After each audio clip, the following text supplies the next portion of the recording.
बीच में श्री शुभम अग्रवाल सर जो कि आईपीएस के additional SP Azamgarh Shri Shubham Agarwal sir के हम सब वक्तव्यों को सुनते हैं।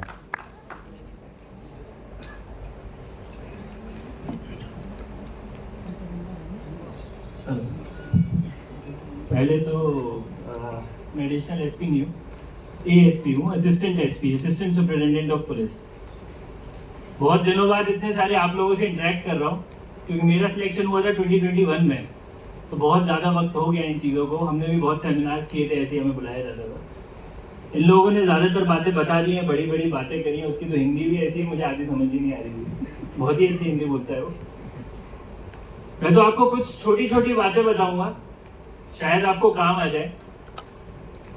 ये एग्जाम आप सभी जो बैठे हैं सब पढ़ रहे हैं, हम भी पढ़ रहे थे, ये भी पढ़े हैं, ऐसा कुछ फर्क नहीं होता है। हमारे दिमाग में ये आता है कि वो कर सकता है, हम नहीं कर सकते। क्या हम कर सकते हैं? हमारी इंग्लिश अच्छी नहीं है, हमारी हिंदी अच्छी नहीं है, हम ऐसे बैकग्राउंड से आते हैं, हम छोटी जगह से आते हैं, बड़ी जगह से आते हैं।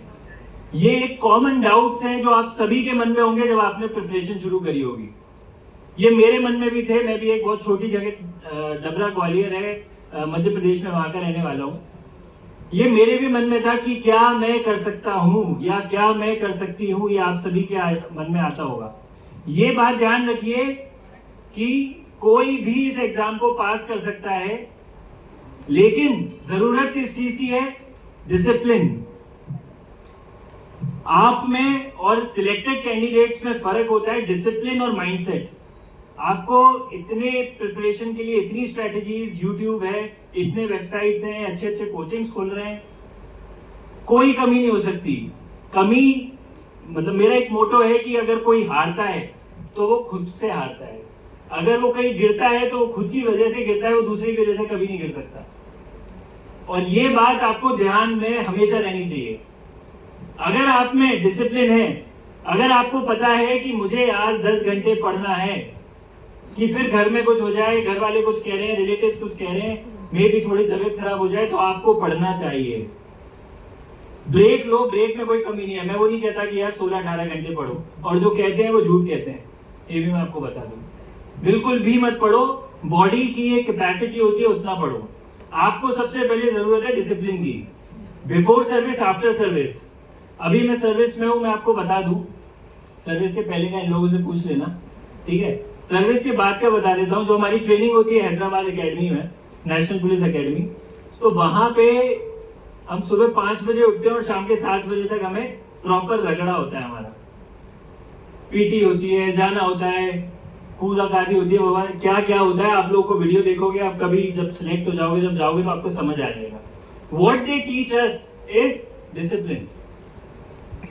डिसिप्लिन एक ऐसा वर्ड है जो हम बहुत हल्के में लेते हैं, पर डिसिप्लिन ही आपको आगे लेके जाएगा। जब 10 लोग आप देखेंगे, या ओआरएन में आप यहाँ रह रहे होंगे, आप देखते हैं वो बहुत पढ़ रहा है।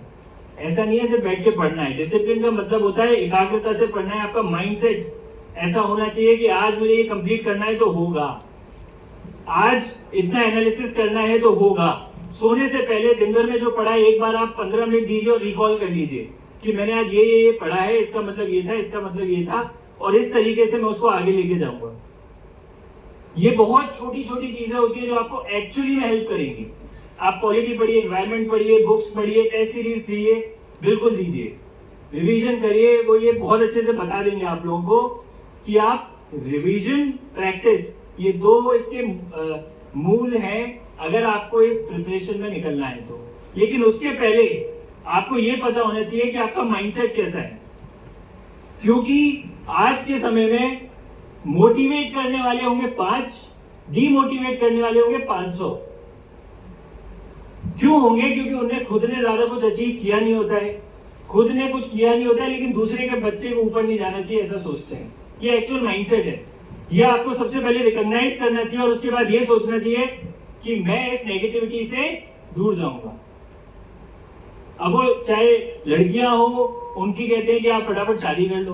क्यों कर लो भाई? हम इसी के लिए बने हैं क्या? आप पढ़ाई करो। आप देखिए कंसिस्टेंटली, इस बार का छोड़ के आई थिंक लास्ट 2-3 साल में हमेशा लड़कियां टॉपर रही हैं, टॉप 10 में रही है, ज्यादातर रही है। तो ये आपके ऊपर है, आप क्या डिसीजन लेते हो। जैसे मैं गाइड करता था स्टूडेंट्स को, तो बहुत लोग कहते थे इमोशनली ड्रेन हो जाते थे। मेरा खुद 5वें अटेम्प्ट में हुआ है। 5 मेंस 2 इंटरव्यू लगातार, 5 mains 2 interview, that means 7 years लगे मुझे इस एग्जाम को निकालने में। और आज भी मुझे वो याद है दिन जब मेरा एग्जाम निकला था, तो मुझे विश्वास ही नहीं हो रहा था, क्योंकि मुझे फेलियर की इतनी आदत पड़ गई थी। मुझे लगा कि मैं पास कैसे हो गया। तो जब मैं पास हुआ तो पहले तो मैंने कहा यार पता नहीं, ये मतलब कंफ्यूज हो गया, रोल नंबर सही है कि नहीं मेरा, क्योंकि जिस इंसान ने 7 साल से रोल नंबर नहीं देखा ना उस लिस्ट में, तो उसको यही लगता है कि वही होना है। तो 4 बार तो मैंने रोल नंबर चेक किया, और उसके बाद 15 मिनट, आई थिंक इतना इमोशनल मोमेंट था। मेरे को हमेशा गूज़बम्स आते हैं जब भी मैं अपने रिजल्ट की बात करता हूँ, although it has been almost 3 years. क्योंकि जो 7 साल की मेहनत होती है, आप लोग भी बहुत मेहनत करते हैं, 2 साल 5 साल, 7 साल की मेहनत के बाद कोई चीज जब आप पाते हो ना, तो उसकी वैल्यू अलग होती है आपके दिमाग में, आपके जहन में। आपको पता है कि आपने कितनी मेहनत, आपने नहीं, आपके परिवार ने, दोस्तों ने कितना सपोर्ट, कितनी मेहनत करी है, जब जाके आप यहाँ पहुंचे हो। वो क्यों पहुंचे? जब 3rd अटेम्प्ट हो गया था और कुछ मिला नहीं, तो मुझे यही लगा कि पता नहीं होना होगा नहीं होगा। और वही जो लोग सपोर्ट करते हैं वो लोग कहते हैं अरे कुछ और दे दो, मतलब सारे एग्जाम्स अच्छे हैं, बट वो कहते थे यूपीएससी ज्यादा डिफिकल्ट है, थोड़े कम डिफिकल्ट एग्जाम्स दो, बैंक दे दो, एसएससी दे दो, एक्सेट्रा। और दिमाग में मेरे तक करूंगा तो यही करूंगा, बन के तो यही दिखाऊंगा। और बनना मुझे था आईएएस या आईपीएस, मेरे 2 प्रेफरेंस थे, मुझे एक मिलता, मैं फाइनल था कि मैं खत्म करूंगा एग्जाम। और जब मुझे मिला, मेरी 153 रैंक आई थी 2021 एग्जाम में, 153 रैंक पे मुझे जब आईपीएस मिला था, तो मेरी जो खुशी थी, और जो आप सभी को एक दिन मिलेगी, जो खुशी थी, वो आप सब सोच भी नहीं सकते अभी कि वो क्या फीलिंग थी। और सिर्फ मेरी नहीं, पेरेंट्स की। मतलब 10 मिनट तक तो सब रो ही रहे थे, और ये मजाक नहीं कर रहा हूं, लिटरली रो रहे थे। तो वो जो मोमेंट होते हैं, आपको उस मोमेंट का वेट करने के लिए बहुत पेशेंस चाहिए। क्योंकि जब फेलियर होता है ना, हम फेलियर को बहुत गलत लेते हैं। अरे मैं फेल हो गया, अब तो क्या होगा, फेल हो गया घर वाले निकाल देंगे, फेल हो गया आगे नौकरी कैसे मिलेगी, शादी कैसे होगी, 50 थॉट्स आ जाते हैं।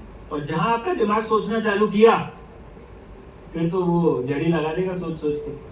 आपकी नेगेटिविटी इतनी बढ़ जाएगी कि आप पॉजिटिव कुछ करने का सोच ही नहीं पाएंगे। तो आपको उस समय आपको एक बात याद रखनी है, जो मेरा एक मोटो था, मेरा फिलॉसफी ऑप्शनल था। तो एक सातरे फिलोसोफर है, उसने एक बात कही थी कि I am not what I am, I am what I am not. ये मेरा मोटो था, मेरे टेबल पे भी लिखा रहता था कि मैं वो नहीं हूं जो मैं आज हूं, मैं वो हूं जो मैं आज आगे बनूंगा। और मेरा कल ये लोग डिसाइड नहीं कर सकते, और ये कल मैं खुद बनाऊंगा, अपनी मेहनत से बनाऊंगा, प्रयास करके बनाऊंगा। ये सब मैं मोटिवेशन आपको इसलिए दे रहा हूं, पढ़ाई की बात आप इन लोगों से कर लेना। मेरा काम है आओ बोलो, ताकि आपके दिमाग में ये जाए कि ये कैसा रहना चाहिए, माइंडसेट कैसा रहना चाहिए, आपकी सोच कैसी रहनी चाहिए। आपको इतना ज्यादा जोश होना चाहिए कि यार आज इतनी मेहनत करो,